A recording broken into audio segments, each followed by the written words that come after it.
Okay. Good evening, everybody. Welcome to your August. It is an August assembly of people fascinated by philosophy here on the 7th of Okay. August 2020. Look at that. We're past the halfway mark of basically the year that's been sent to us by the last chapter of the Bible, Revelations. It just keeps getting worse. I think next we get land sharks, lava demons, waking nightmares. I assume that everybody's babysitter is going to be an it clown, and we just kind of go for it. So, welcome. We're going to have a nice chat tonight. And, yeah, thanks to everyone. Don't forget to submit DLive TV, dlive.tv/free. You can subscribe to me there, and you'll get notifications of when I hit the live stream. Let's get our numbers back up and turn an ill wind into a beatific, rose-scented, angel sweat from the armpit waft of philosophical goodness. So you can go to me at dlive.tv/free domain, and don't forget to subscribe there. And for those of you who don't know, who are listening, maybe just relatively new, welcome. And also, freedomain.com/connect is the way to figure out where I am in this ever-shifting kaleidoscope of accessing philosophy. We're going underground, as the old Christy Berg song says. But right now we are, of course, connected with each other. And thanks for dropping by. And let's get started with the cues. All right, sounds great. Well, we have somebody who hasn't submitted their question, but is willing to have a chatty chat. So all right, hit me, I'll bring you in. Go for it. All right, so when it comes to moving to a new place, making new connections, and meeting people, so far I've thought about joining churches and volunteering locally, and I was wondering if you had any other ideas to sort of accelerate that process. That's a great question. Make it easier.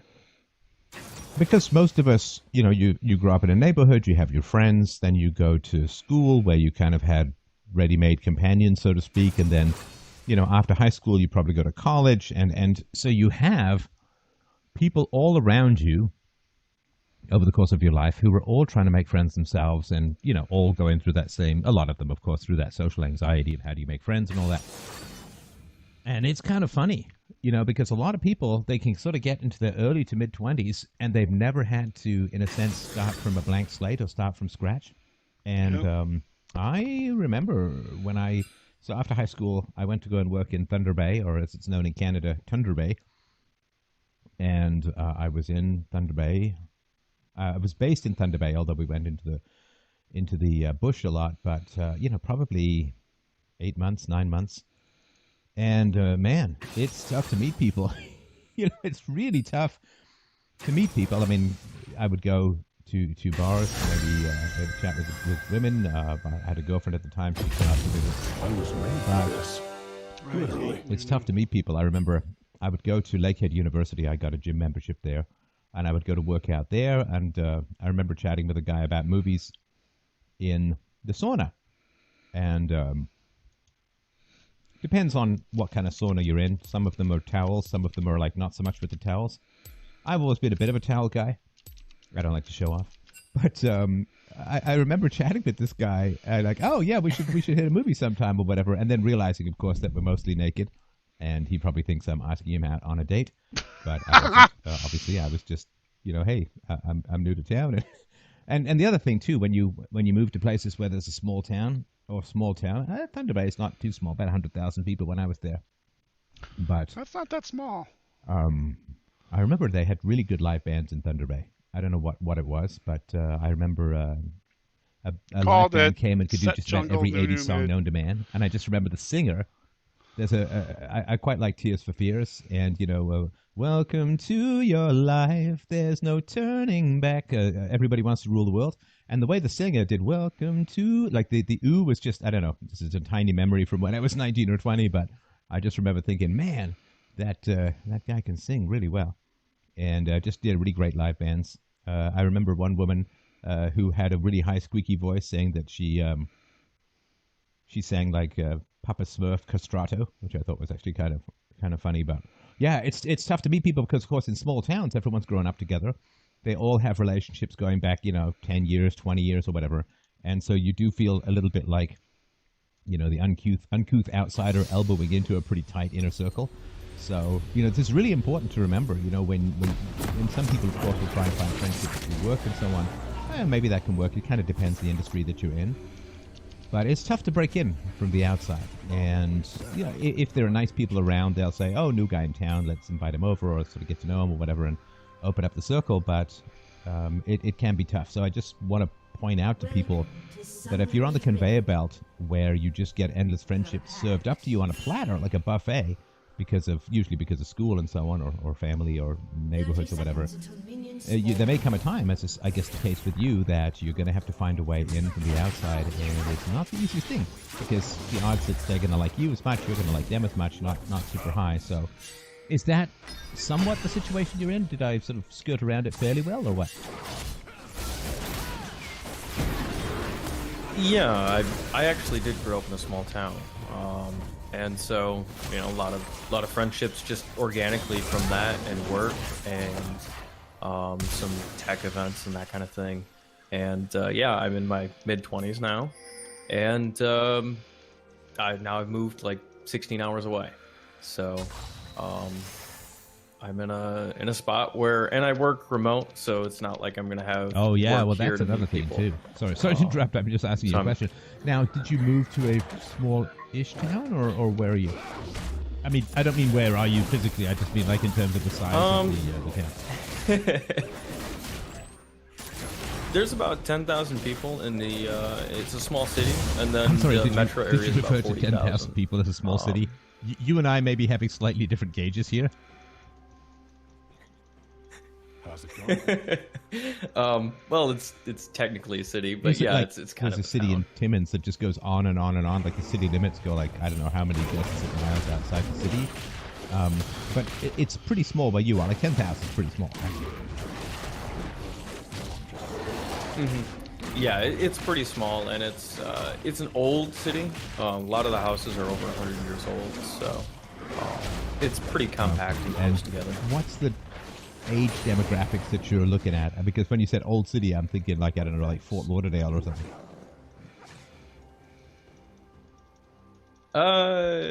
Like no, I mean, so the age is, demographics of when, the people. when the city was first. Is there a lot of young people around? Not a whole lot of young people. It's I think the median age is like so you have 33 to or 34. Try and find your way into. Okay, I'm going to sound really negative on small towns here, and I don't mean that. There's some really nice aspects to small towns, John Cougar style, but you're going to have to try and find people who you're going to want to hang out with when you're the one who's moved away from where you are, but they're not the people who've moved away from where they are, right? Mm-hmm. Yeah. I'm assuming a lot of the people around here are locals.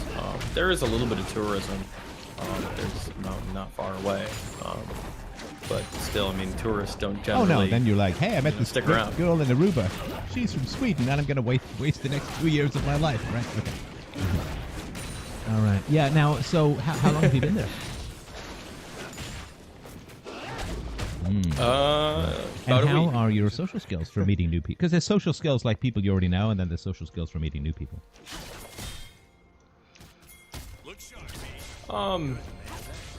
It's when it comes to meeting new people, it can go either way depending on the situation.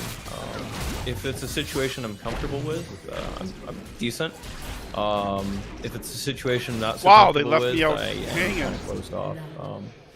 Like churches, for instance, some are pretty comfortable, some are not to me, and it just sort of depends on that. So I'd say probably what- average, maybe a little above. I mean, I guess it's a fairly blunt question. If you were to sort of give me the elevator pitch for you as a friend, right? Like, what values or attributes would you bring to a friendship?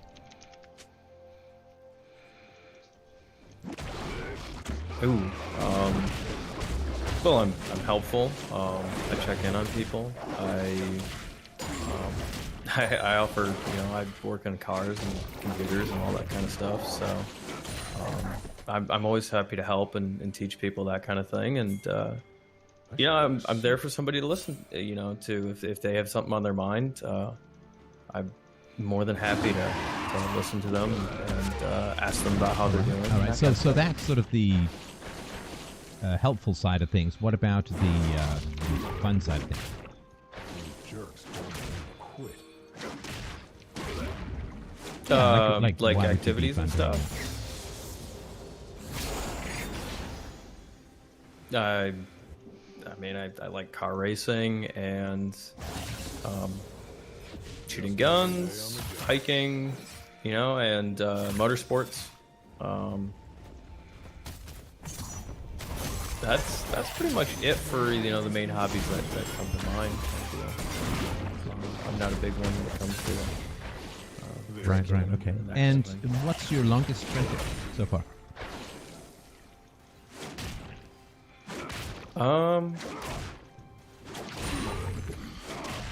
Somewhere around 15 years, I want to say. That's certainly pretty good. That's solid, respectable. And I guess you've been there. It's kind of new, so you haven't had a huge amount of time to sort out the best ways to get in touch with people yet, right? Well, I mean, you can go to the shooting range, That's obviously, and you can find people that way. They're probably likely to be very polite and quite assertive, as you know from this side of things. And yeah, I mean, you can certainly meet a lot of like-minded people with regards to probably around church. And you know, of course, if you're in a Discord server as you are, you might be able to find some people maybe not at the same town that might be rolling the dice and expecting 320s in a row, but maybe something that you can find, that kind of stuff. So yeah, I could see that kind of stuff. It may be too small for there to be like a car collector's club or anything like that. But What is this clusterfuck? Yeah, motorcycle club if you want to pick up a dirt bike or something like that. And sort of head out. My sort of experience has been like if you get around clubs where there's sort of like-minded interests, I mean, it's so easy to fall into conversation with people and find people who are compatible. That's good to keep in mind. Yeah, I've owned dirt bikes for years and actually sold them before I moved. But yeah, I can always buy another one. And there's a big ATV community around here, so that's a good idea. Yeah, dirt bike people, ATV people, in my experience, very, very nice. Very nice people. I did a lot of dirt biking when I was younger, and so yeah, they tend to be very very solid people, decent people, nice people, and yeah, you could certainly do a lot worse in that kind of community.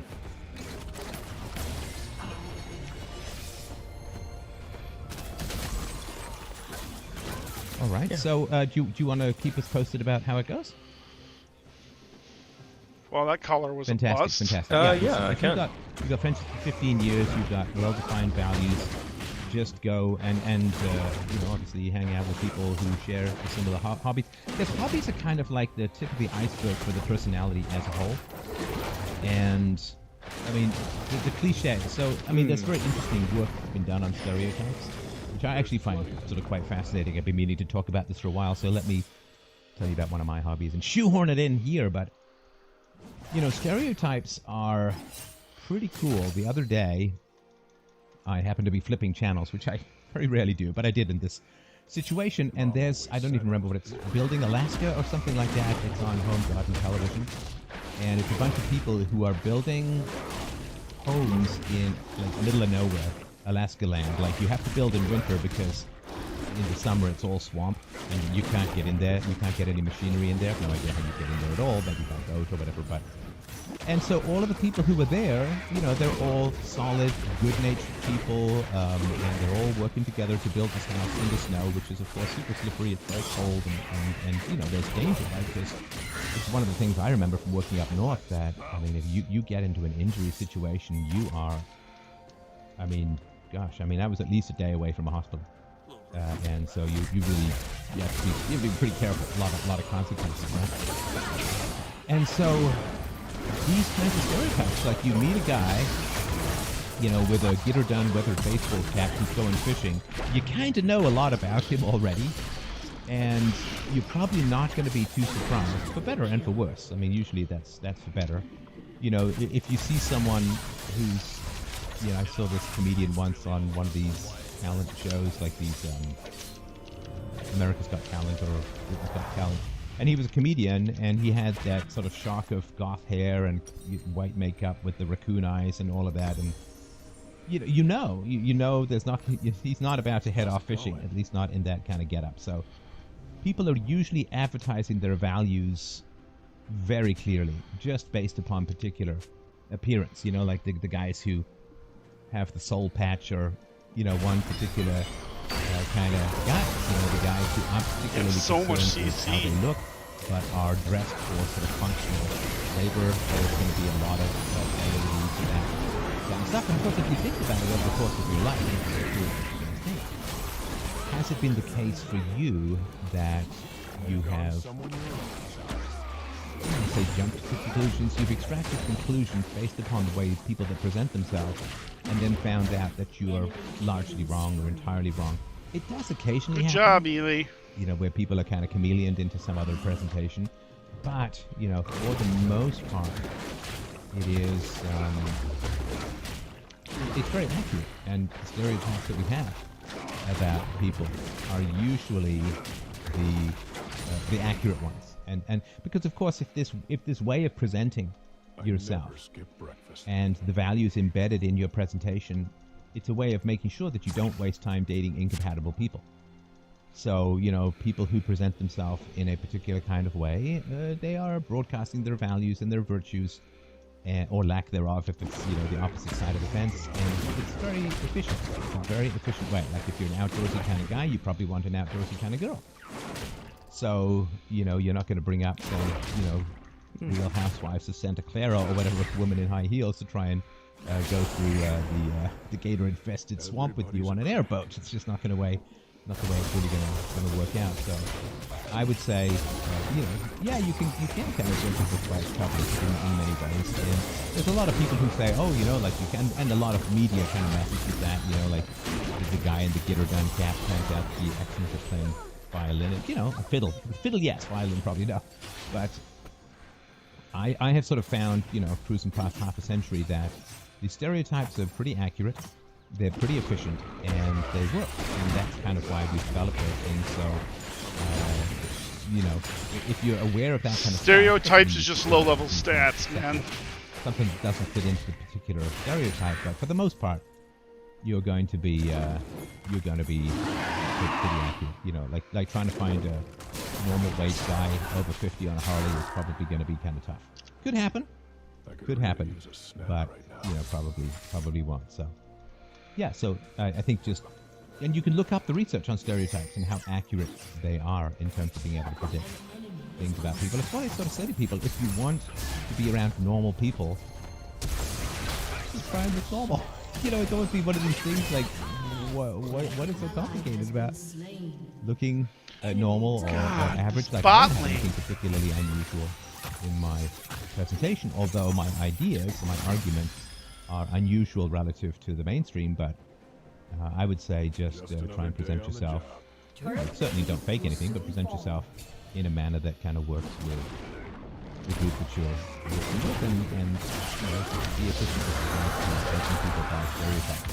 It actually is actually kind of efficient. All right, well, keep us posted, and best of luck in your new job. And I wanted to mention this again because I was talking about this with my daughter today. Just as we sort of grind into what is this now? March, April, May, June, July. I mean, God 6 damn months it. for a lot of people for lockdown. And loneliness is a real scourge. I am obviously, very blessed to have this community, to have, my wife, my daughter, just, wonderful people to be quarantined with, so to speak. But, there are a lot of people out there who are lonely. And I was saying to my daughter just how, sometimes, I think it's a little bit more true for women than for men.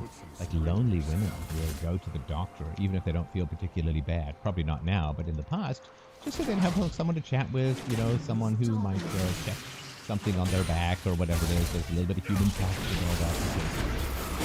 Everybody says, that's me. In my experience, I think it's kind of true. We are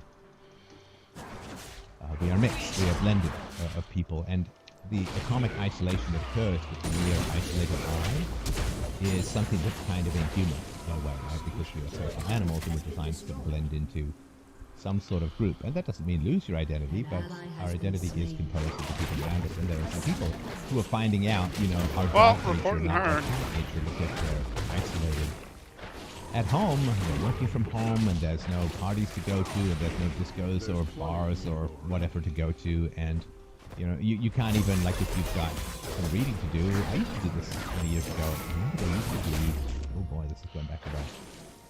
Ooh, the Daily Planet, I think it was called. It was an old restaurant. No, I don't think it's around anymore. Young at Eglinton. And I remember just jumping on the bus, going up to that restaurant, and I read Voltaire while having a fairly frugal dinner, but it was very, very good food. And it was really nice. And I also remember running into a woman I dated once. She was a stage manager for one of my plays that I wrote and directed, and I ran into her because I was at a coffee shop down on Queen Street, and I was interviewing David Copperfield. And sometimes it's nice to just be out of the house, and maybe you can find someone to chat with, or if not, you're just sort of around people. It's kind of nice, right? And so, yeah, just please remember that if you have people that you know kind of isolated, a little how you doing kind of thing. And hopefully this will remind people that it is kind of important to not be too isolated in your life. It is kind of important to have people. It's better to be alone than to be in bad company. I really, really believe that to be the case. And but it's better to be in good company than to be alone. So again, if you know people, maybe it's people you've had a split with, and maybe they've learned better, or you've learned better, and it's worth a reach out, not a reach around, but a reach out and see how they're doing. It might be a time to mend fences. It might be a time to break down barriers. It might be a time to reconnect with people and see if wisdom has overtaken what is sometimes not the best reason for a split. But yeah, if you can, and reach out and give these people a bit of contact. Especially if you're living with people and you forget. Iceland, this coronavirus has made people. It's pretty rough, and it's also bad for their health. Loneliness is like a pack of cigarettes a day as far as your health goes, and it's just a real brief reminder. It's my public service announcement to just do what you can to reach out to people and give them a hey, how's it going? All right, that's it for that little bit. If we have another question or comment or combo,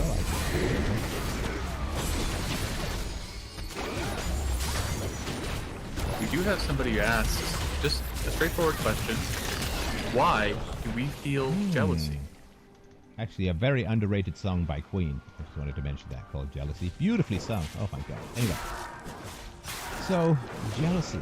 Very, very interesting emotion. And I certainly have had my share. I certainly have had my share of jealousy over the course of my life. So, jealousy, to me, is the pain or the discomfort that comes from the gap between where you are and where you could be. Between where you are and where you could be. And it is a way of raising your ambition. I mean, if you are a relatively healthy person, I think mentally healthy, you don't aspire to be something you just couldn't be. Like I've never aspired to be some tenor who wrestles his way through Mozart's Requiem in the high sub-countertenor stratosphere of, human vocal capacity. So, I mean, I'm a, decent, okay-ish amateur singer, kind of a baritone or whatever, and, I'm never going to make a living as a singer, but, I like to belt out a tune once in a while. And so I don't sit there and say, oh man, I really missed the boat when it came to, my life's calling. I could have been a singer or whatever. Oh my god, dancer. Yeah, that's not right. But I always did envy people who were sort of out there speaking their mind, telling people. And so I think the envy is kind of like a compass. It points you to where deep down you know you could get to. It points you deep down to where you know you could get to. Again, I'm sort of talking about healthy people because a lot of unhealthy people, they envy like the trust fund kids who are posting pictures of themselves getting onto private jets and flying off to the Fire Island to, I guess almost see a concert or whatever, right? And so if it's pointing you in some particularly bad direction, like, oh, I envy that guy who's got the abs or whatever it is, right?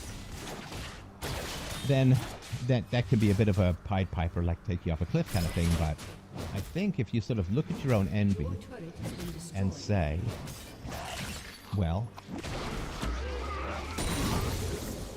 what is it that I envy? Who is it that I envy? And what is it that I envy about that person? And that to me is a very good spur. Like what is the spur that we have to fulfill our potential? And you can't really do much better in life than to pursue your greatest potential for the greatest good. I mean, that's about, this is all the way back to Aristotle, right? The pursuit of excellence, particularly in morals, is the very best path to happiness, or eudaimonia, as he called it. And so, if you have a potential that you're not realizing, you will often feel a little bit empty, a little bit depressed, and you will feel diminishing returns on whatever you're using as a dopamine hit to distract yourself from your potential, to avoid your potential, kind of Henry V style. So if you do find yourself, running a little bit out of energy, running a little bit out of motivation, running a little bit out of happiness, and finding whatever substitutes you have for genuine moral achievement in your life begin to diminish, that usually is a spur to yourself to say, okay, well, I guess I've got to get serious about the pursuit of excellence in moral which being the ideal, but, whatever excellence is that you could manifest or bring to life in your life. So it's important to look at your enemy and to say, what is it informing me about my potential? Looking at your jealousy. What is it that it is informing me about your potential? And if you have been sucked into jealousy, being jealous of people who've inherited money, I understand it's very, very simple. Life is a good life. And it's not really the case. I mean, gosh, this Amber Heard, Johnny Depp, the libel case that's going on, the libel suit going on in the UK, and he's suing her for $50 million for an interview she gave where she talked about being abused, and I think she took the opinion that it's driving him. And it's all just my opinion, but this Johnny Depp guy, I mean, a very good-looking, exotic kind of guy. He got his start years ago on a show called he played in a probably young undercover cop, and he's had a truly remarkable career, a wide range of roles, all the way from What's Eating Gilbert Grape to Edward Scissorhands to the Pirates of the Caribbean and he's done a whole bunch of other movies where he usually plays the Tim Burton quirky stuff and all that. He was in Charlie and the Chocolate Factory and so on. And Alice in Wonderland. And yeah, he plays these very, very quirky kind of characters. And I mean, he's had a staggeringly successful career. So, good-looking guy, very talented. He's in a band, I think, called the Hollywood Vampires. And he was married, long-term relationship. He's got kids, and then he unfortunately met Amber Heard, who herself comes from a violent family history. Her father was abusive, and whether it's Simon the Boxer from his side, her side, or both, there are, of course, these allegations of abuse. And, Johnny Depp made $650 million American. What's like $1 billion Canadian? But he makes $650 million. And it's gone. It's gone. Now, he's suing his business managers, and his business managers say, no, it's just crazy spending. And he's like, you guys haven't paid my taxes, and I don't even know how many years. Apparently, he owes like $100 million to the IRS. And, my sort of theory is that, poor Johnny Depp, a lot of people aren't that particularly good with money. Poor Johnny Depp, why does he have to go to all of these lengths to uncover just how disastrous his relationship was, where, There was some bottle throwing incident. He got the tip of his finger cut off, and he wrote horrible things about her on the wall in the blood of his half-severed finger. Like, just a complete nightmare existence of, you can see the drugs and the alcohol and all of that. Just a complete disaster of a life. But, I mean, the guy's cornered now, right? If he owes $100 million to the IRS and he doesn't have any money, well, where the hell is he going to get $100 million? Well, he's got to get $100 million by acting in a bunch of movies. But if he's perceived to be a wife beater, then people aren't really going to go and watch his movies, right? Because you have to have a likability factor, a Q factor, right? A likability factor, in order to make a lot of money in the movie star. This is sort of what Ellen DeGeneres is facing right now, because she's got this motto. She's a talk show host and a comedian and all that. And she's got this motto: be kind to everybody, nice to each other, be nice to each other. And, Literally. reports pouring out that she has this unbelievably, racist, sexist, toxic, horrendous work environment and all that. So if she loses her likability factor, well, she can't really make much money milking her charisma if it's perceived to be, fraudulent, right?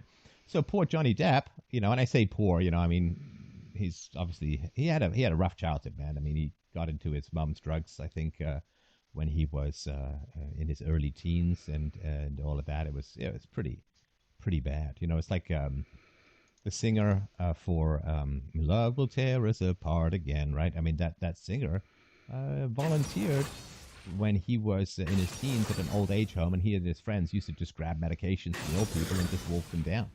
And the guy, had to go, he passed out, he had to get his stomach pumped and all that. He had terrible epilepsy. He ended up killing himself at the age of 21, I think it is. Partly because of epilepsy, I guess partly because of a bad marriage and all of that. It's just, it's a brutal life. But you look at these kinds of people, you say, oh, Amber Heard, she's very pretty, but, miserable existence, right? And you look at Johnny Depp, you say, gosh, wealthy and good looking and talented and famous and successful and you name it, right?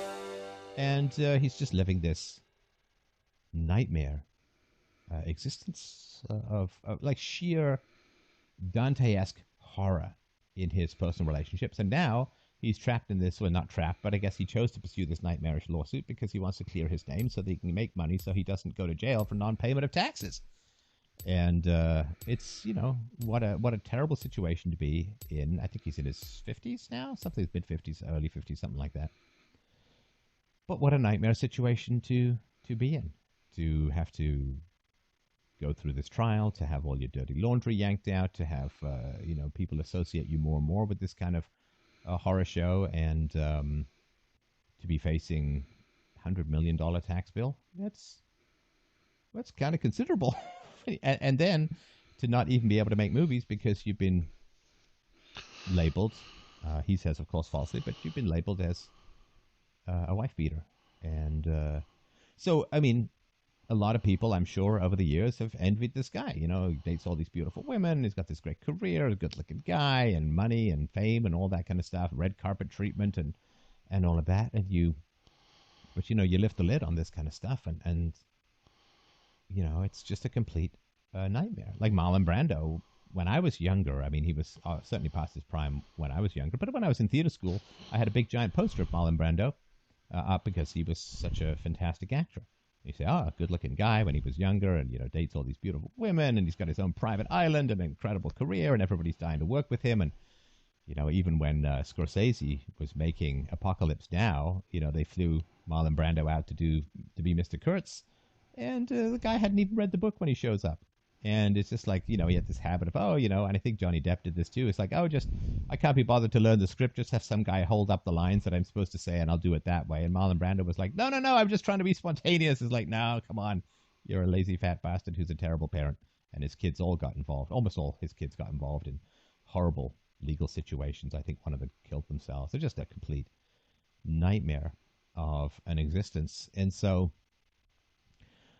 the only thing that we can productively envy, I think, is a virtue and courage and integrity and all of that. But man, if you have envy as something that spurs you to be better, to achieve excellence in some particular manner, the ideal being moral excellence. And I think it's a very productive thing to go through, but it can also be a Pied Piper that leads you off to a shallow thing. Because, you know, a lot of people think, oh, you know, I lose these 20 pounds, I get hair transplants, whatever, I'm going to be so much happier. And my mom had this too. My mom always felt that her nose was too big. And, oh, that's not going to help the rumors about my Jewish. Anyway, but nonetheless, my mom always felt that her nose was too big. And so she saved up her money and she got a nose job. And it really was quite shocking because, man, that loses and she got her nose. That wasn't broken or anything, but I really didn't notice it. It didn't really matter to me, but she got her nose fixed. And what happened? Well, nothing. Nothing changed. She didn't end up marrying a millionaire. She didn't end up with better in her life. It's like the boob job situation. Oh, I've got a boob job or whatever, right? Or is it Kanye West? Kanye West. Oh, I hate being bipolar. It's excellent. But Kanye West got addicted to painkillers, to opiates, if I remember rightly. Because why? Because he didn't want to be perceived as fat, so he got liposuction, which was very painful. And as a result of getting liposuction, he got addicted to these drugs, which was bad, obviously very bad, and not good at all for his mental stability now. And now it looks like his marriage is under his ground, and it's just it's a mess. And this guy, what is he, a billionaire now, or something like that? And his music and clothing lines, and I'm sure he's got sneaker lines and stuff like that. And addicted to opiates for a time, and so insecure that he feels he needs liposuction in order to go out on stage. You know, like Biggie Smalls wasn't a thing or anything like that. Just and another day on the job. just feel back this kind of stuff, or Kim Kardashian, or looking half anime character. What will it be her if this one craters? What will it be her third marriage? Or something like that. And just a mess. I mean, it's not, again, not all, famous people are miserable or anything like that, but it certainly is no guarantee of any kind of happiness. Just aim at, excellence in your work is really important, and excellence in your morals is more important. But, really aiming for excellence in your work is very, very important. And I do. I do aim for excellence in what it is that I do, and I'm constantly critiquing myself on how to get better and all of that. I'm like Michael Jordan. I still practice speeches when I've got no mic around, and I'm like Michael Jordan, who's just out there continually shooting hoops, even though he's been doing it for 15, 20 years, right? You've just got to keep practicing, keep thinking, and keep mulling things over, and always try to improve. Because, if you get good enough, you too can be successful. So that is my thought. Jealousy is like this finger-crooking come-hitter that can lead you down a dark path if it's envy towards shallow things or appearance things or whatever. Or it can lead you to something truly great. I always aim for the top. Always aim for the top if you believe that you can get there with any sort of reasonable thing. So I didn't read Dickens like, this is a great novelist. I read Dickens like, hey, how can I become a great novelist? Right? And again, for those of you who are listening to this and interested, or if you're not interested, try it out anyway. I'm doing audiobook reviews of my novel, Almost, about 20 years ago, no, 19 years ago. And it's a great book. It's a great book. And it's the story of a British family and a German family from World War I to World War II. It's all British history and German history and the World War II, and it's family dysfunction and grand historical events. It's an epic book, and it's very long. It's very long. It's like Lord of the Rings long. And I'm very pleased with it, and it's fascinating for me to read it again because I haven't read it in, I guess, about 18 years. And I've been meaning to do some of it, and I've done some of it before in the past. I read the audiobook, I don't know, about 12 years ago. But I'm doing full proper audiobook reading now. And you can get it at freedomain.com. Blog. So there, or it's being posted. too. If you're on the Discord server, you give me feedback on it. I really, really would appreciate that. But so I was looking at Shakespeare and Dickens and so on, not like, wow, these guys are really good at what they do, which of course they are, but like, okay, what can I learn so that I can aim for that? Again, ridiculously high ambition, but I don't know, it's better to fail at something high than succeed at something low, in my opinion, because even if you fail at something high, you're probably still in the middle somewhere, and that's higher than you're going to be if you aim low, so that's sort of fine. Thoughts about that, and I hope that helps, and if the listener has any other questions or comments, I'm happy to hear them, but let's move on, shall we?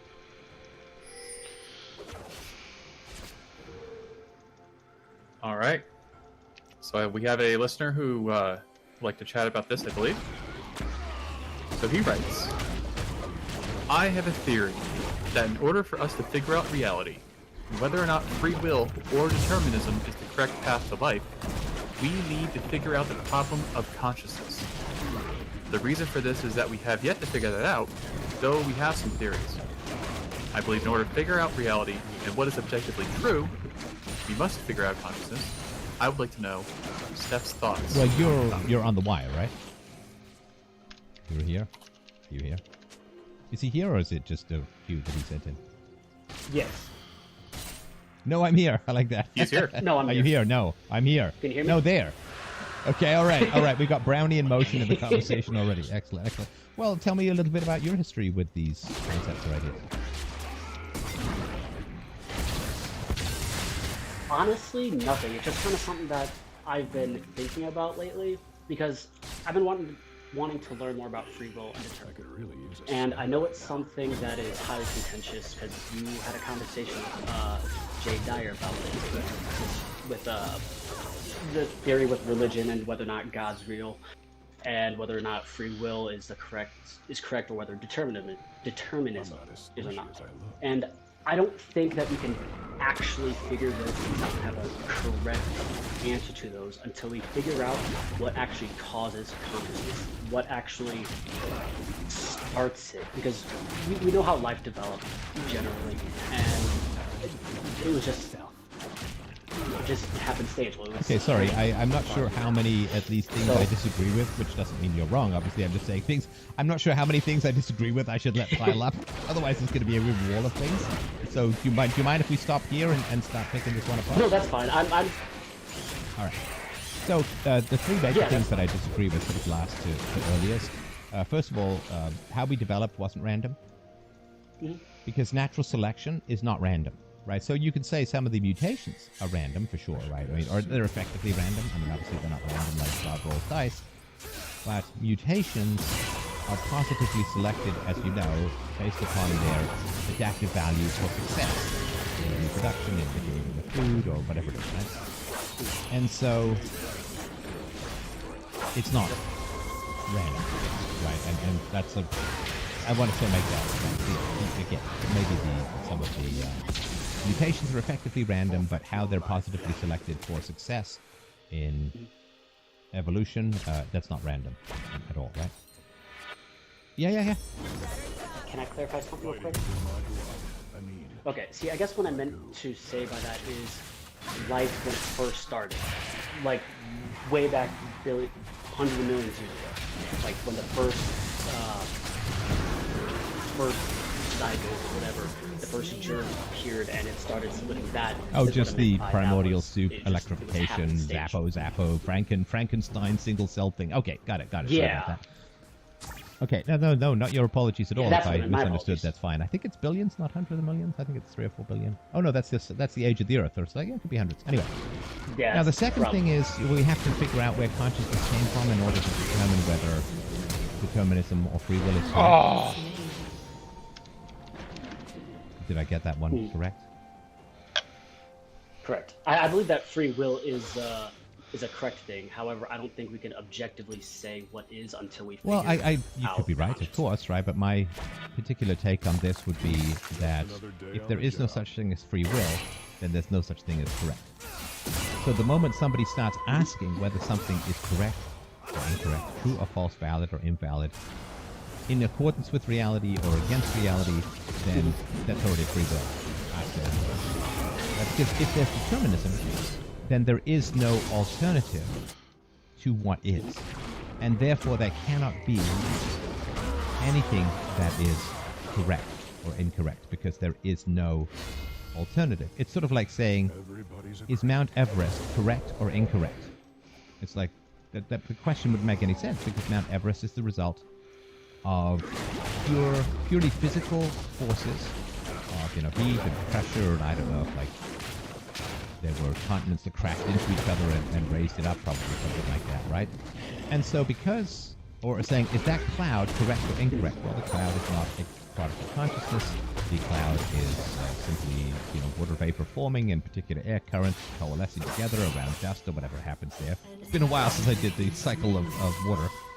But we couldn't say, is the cloud correct or incorrect, because it's a product of purely material forces with no people involved, right? Thinking that, is the size of this lake true or false? It doesn't make any sense, because the size of the lake is, again, assuming it's a naturally formed lake, it's not a product of consciousness. So the moment you bring in correct versus incorrect, you're saying that there's fuck! that differentiate from each other, and we should choose the state called correctness or truth versus incorrectness or falsehood, right? And so the moment the word correct comes in, you've automatically discarded the concept of determinism. Okay. Which you're certainly welcome to disagree with. I mean, I'm just telling you that's the argument from Alright, yeah, I get what you mean. my standpoint. There's plenty of me to go around. No, it makes sense. I don't know too much about the topics. It's just kind of something that I've been thinking about a little bit. So I'm trying to get your ideas on that, because I just bought a few books to try and inform myself, because I am highly ignorant on the topic. But I figured Well, I don't know that you're. I mean, I don't know that you're ignorant, And maybe because these are things that are just self-contained arguments, so to speak, right? Do we need to know the origin of consciousness in order to determine whether there's free will or not? I wouldn't say so at all. Because, first of all, we may never know the origin of consciousness. And secondly, we don't need to know what a cloud is to know that there is or is not a cloud in the sky. We don't need to know the history of the Earth or the geological pressures that produce Mount Everest to know whether Mount Everest is there or not, or to measure its height or anything like that. So simply working with the empiricism of today, of the moment, we can determine an enormous amount. Because to say that, to me at least, something as fundamental as determinism versus free will, that would require that we, in a sense, go back in time and figure out the origins of the bicameral mind or whatever it is. I mean, that to me would be to say, well, we then can't use philosophy to determine whether free will is valid or determinism is valid, because we have to wait for time travel or, you know, some way of recreating the origins of the human mind. And which is to say that really one of the most important questions, if not the most important question of philosophy, which is, do we have a choice? Right? Do we have a choice? Is there such a thing as free will? Is there any such thing as a preferred? Because if there isn't any such thing as a preferred state or a preferable state, then we are just rocks bouncing down a hill, crashing into each other, and pretending we can choose where we land, when we can't. Where we land as rocks, if we're just rocks crashing down a hillside, bumping into each other, we may not be able to predict exactly where we're going to land. When you see a rock slide, a bunch of rocks sliding down a hill, we don't know exactly where they're going to land, but we know that they're not choosing where they land. That it's simply the accumulation of rocks bouncing, gravity, air friction, rotation, whatever it's going to be, the surface they land on. There's going to be a lot of factors that are going to produce where a rock ends up. And again, we may not be able to predict it. We know it's going to be lower if they're still passing down, but we don't know exactly where it's going to land or what rotation they're going to be and where they're going to settle. But we know that the rocks are not choosing anything. So even though it's a physical process that's too complex for us to predict in the moment, we know for sure, that the rocks aren't choosing anything. So the question, philosophy, is around the value. It's centered around the value of preferred states. Truth is better than falsehood. Accuracy is better than error. Consistency is better than contradiction. reason and evidence are better than faith and superstition. This is the essence of philosophy. And even if your philosophy is based upon personal revelation or reading chicken entrails spread out on a rock or tea leaves or, praying to a cat god, even if that is your philosophy, there still is a preferred state. Even in theology, there is a preferred state called conformity with the will and virtue. In medicine, there is a preferred state, health. In exercise, there is a preferred state, strength or agility or accuracy. In piano, there is a preferred state called accurate reproduction of notes or composition of notes. In every field of human endeavor, there is a preferred state. And philosophy, the preferred state, is truth. Now, my methodology is reason and evidence. Other people, who I would not consider philosophers, approaches. But there still is a preferred state in almost every human endeavor that you can think of. I mean, you go down to city planning. What is the preferred state? Well, a livable, functional, sustainable, green city, right? That's conducive to the happiness of the lives, if it's a happiness or whatever. Right? So there's preferred states are everywhere. You and I have a preferred state in this conversation, which is to achieve some enlightenment of each other, and the preferred way that we do that is to have a negotiation. When I'm going to take your cat hostage until you agree with me, that's not a philosophical methodology. I guess it's kind of like a cat mafia methodology. But everything that we can think of with regards to what we want to do as human beings, the preferred state. I'm thirsty. I'm going to go to the fridge and get some water. My preferred state is to not be thirsty, and to do that I have to drink water. Right? So, for everything that we do, there is a preferred state, and philosophy is the discipline of analyzing preferred states. Because whatever helps you achieve that preferred state is the good, reason and evidence leading to truth. Whatever interferes or moves you away from that preferred state is the bad. Right? In exercise, whatever moves you towards strength and flexibility and dexterity or whatever it is the good. Whatever leads you away from that is the bad. Same thing with practice, whatever. I remember when I was a teenager, I played a lot of soccer. And I would go, like every Sunday, we'd go play soccer, play a lot of baseball and so on. But in these disciplines, I played merely for recreation. I never took a shred of training. I never did anything outside of just playing these games for fun. And I remember, after years and years of playing soccer, a group Bullshit! who had been training in soccer, and we had played them some years before, and we had beaten them soundly. And then this team had gone away, and they had, obviously it wasn't just for us, but they had trained.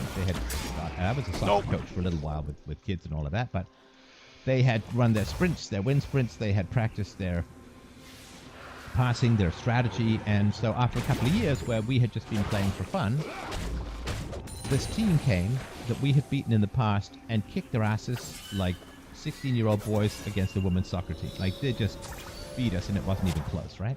And now, I didn't particularly mind because I was never aiming to be a soccer player. I just wanted to play for fun, and I enjoyed it,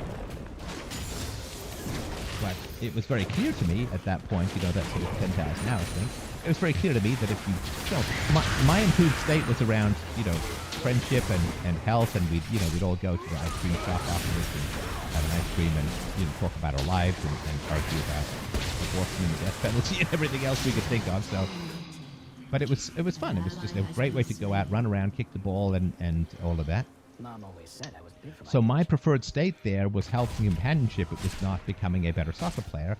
The other team's preferred state was to become a better soccer player. And so for me, I was achieving my optimum goal of health and companionship, because if somebody had come to me and said, let's do, we're going to go and play soccer for an hour, but, half of that is going to be wind sprints and practices, I'd be like, forget it. I don't want to do any of that. Now, with tennis, that was a very different matter. With tennis, I took lessons. I practiced a lot. I was in leagues, and I got a lot better because I was really, really interested in becoming good at tennis. It was the same thing with the swim team. I think I came in 6th or 7th in Ontario because I would get up and I would practice and all of that. And so with all of that stuff, there's a preferred state, even if it's not excellence, but rather, whatever, right?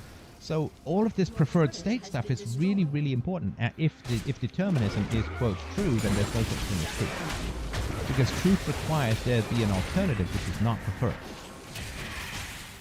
And so we can reason through these things quite easily. And if I look at something that is deterministic, like, you turn on the television, right? And I suffered through like 6 hours of CEO testimony of various tech companies in Congress the other day.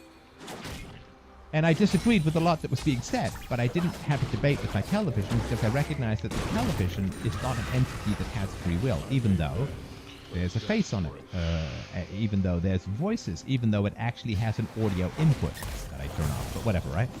Because, if you turn it on, you can work suicide, right, or electric.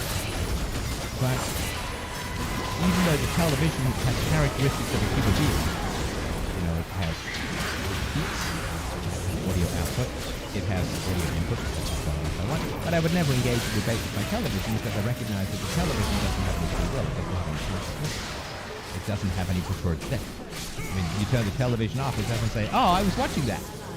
Right? I mean, you switch channels, they don't say, oh, I don't want to watch this, whatever, right? The TV is just a dead, dumb instrument to distract and entertain you, right? So, the thing with determinists as a whole, the fundamental issue, is that they say human beings are the same as everything else in the universe. A human being is the same as the weather. It's the same as the ocean. It's the same as geological processes. We can't predict it all in great detail. Can't predict the weather, but nobody thinks that's because the weather changes its mind, or is whimsical, or is bait and switch and fooling you and saying, aha, sure you want to have your wedding on this day. Oh, just kidding. Gonna rain, right? Gonna hail. Frozen frogs down on your bridesmaids' dresses, right?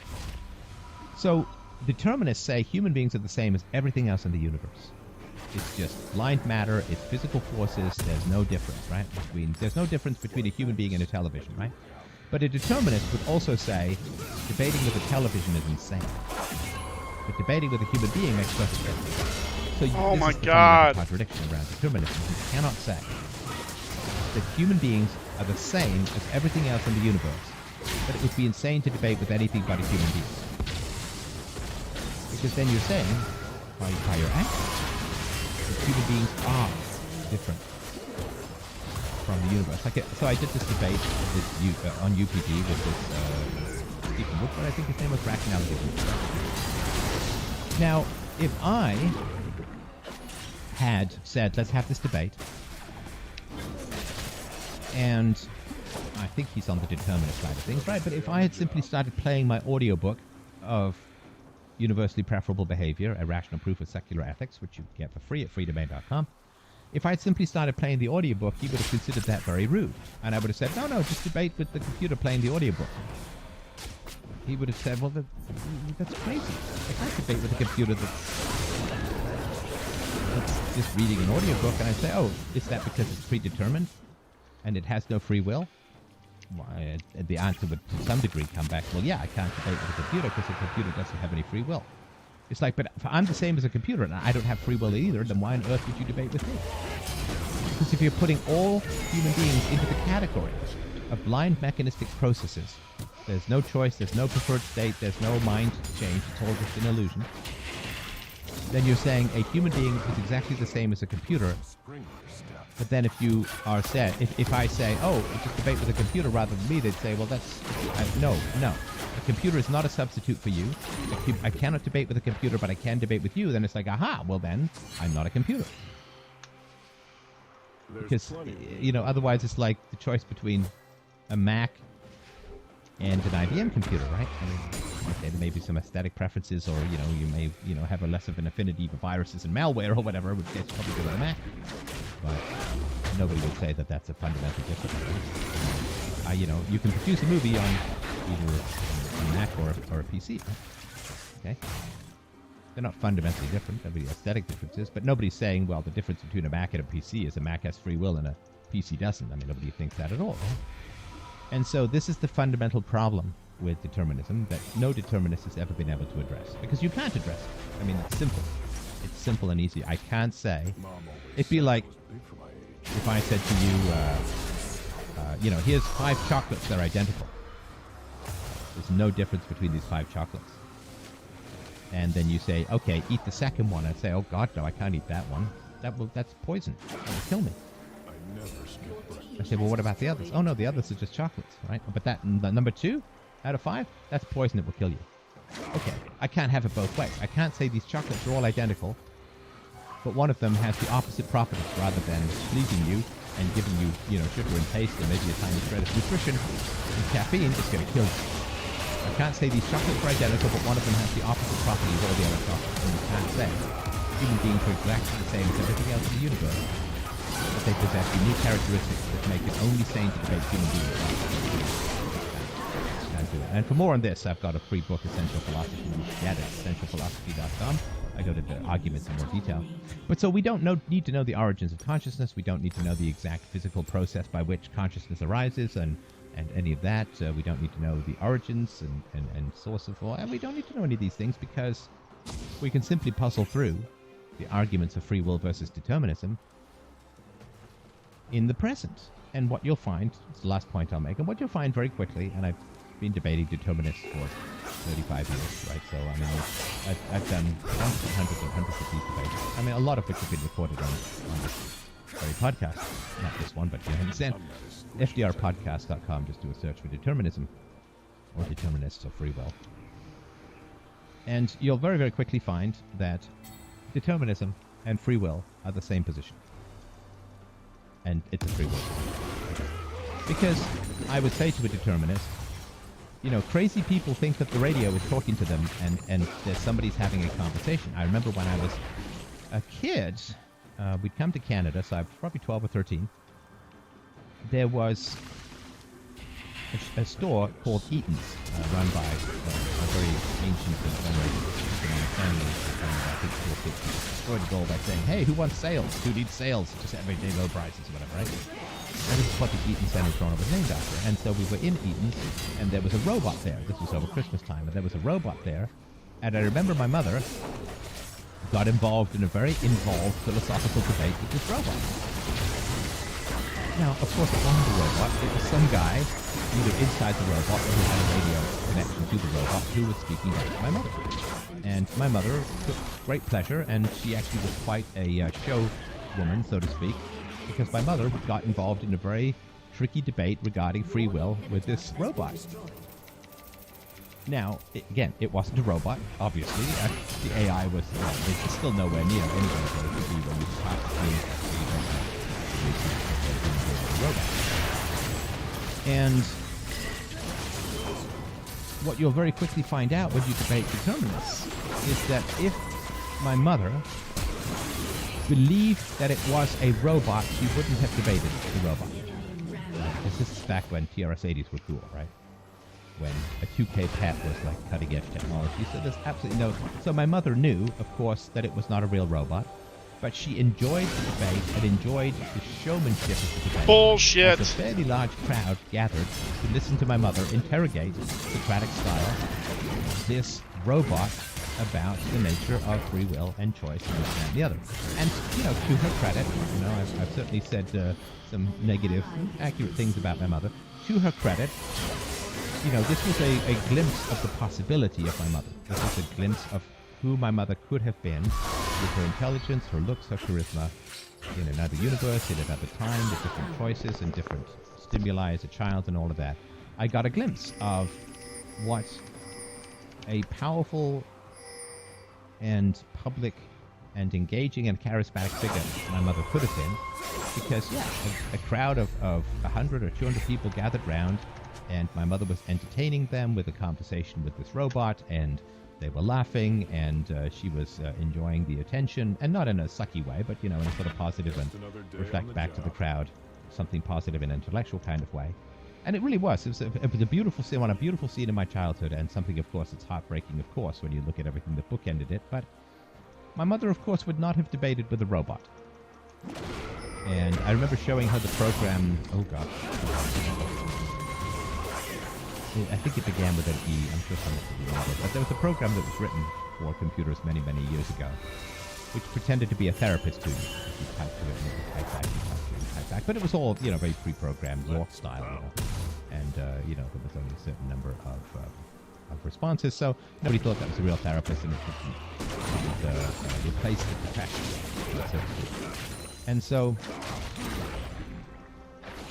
what you'll quickly find out when you talk to determinists is you'll say, oh, well, if there's determinism, then there's no such thing as a preferred state. Oh, no, I believe in a preferred state, says the determinist. Okay, if there's determinism, then there's no such thing as the capacity for people to change their minds. Oh, no, people can change their minds. Oh. Okay, if you're a determinist, then there can't be any such thing as truth, because there's no possibility of error, right? Because there's no preferred state. Oh, no, because I believe conserved states and truth, and that I can still debate, I can still get you to change your mind, I can still argue for preferred states, I can blah, blah, blah, blah, blah. Right? Okay. And then the question I've asked countless determinists over the years is, okay, well, what the hell is the difference between determinism and free will? What is the difference if you can detect, if you get morality, if you have preferred states, if you have truth with infinite observable error, and if people are responsible for what they choose, and if people are responsible for the contents of their mind, and if you can change people's minds, okay, well, then I'm a determinist too. Because you and I have exactly the same approach to consciousness and debating and arguing and truth and falsehood and preferred states and non-preferred. We're exactly the same, except you take everything that I do, but you claim it's determinism.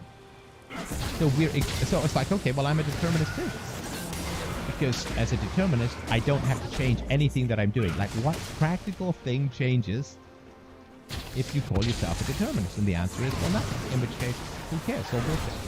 None of it adds up to anything because they do exactly what free will advocates do. They just call it determinism. It's like, okay, well then there's not a dime's worth of difference between us, so what on earth are we arguing about? So anyway, that's just another sort of point that I've made over the years or experienced over the years, if that makes sense.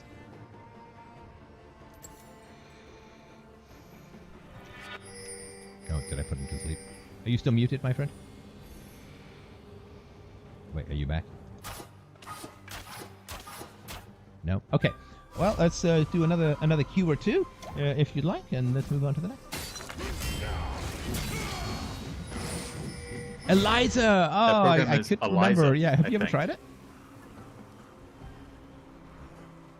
Yeah, it's actually kind of funny because it's very there's certain styles of therapy where the therapist is supposed to say very neutral, very blank, and simply ask you more questions and ask you more questions, which is to me like a doctor who continually asks for prescriptions. Sorry, who continually asks for symptoms and never gives you a prescription. But yeah, Eliza, you can look that up.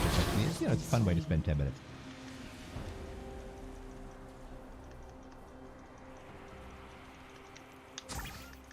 So we do have a bit of a pushback to what you were saying before about the inputs with the arguing with the television, and this is something that I think that determinists have brought up before, but if you could just maybe respond to this directly, even though we've talked about it before. You don't get to argue with the television. Excuse me, sorry. You don't argue with the television because of the method of manipulating it. I'm sorry, I'm not reading this properly. You don't argue with the television because the method to manipulate it is RF signals or whatever. Likewise, the method for manipulating a human being would be meaningful audio vibrations, words, or perhaps physical force. So the argument assumes that a method for manipulating a person and TV are the same. So he thinks he said he's not determined. Well, no, because flaw in the argument, what would the methods of manipulating matter? Whether it's auditory inputs from a human being or infrared or IR blasters for televisions, I mean, that doesn't make any sense. Because you could certainly argue with the television if the television has Skype on it and you're actually debating with a human being, right? Then you could argue, so to speak, you're talking, quote, to the television, but you're not arguing with the television, you're arguing with the human being on the other side. And so you would still be using the exact same inputs as you would if you were just arguing with the television, because the television would have a microphone that you would be using. And the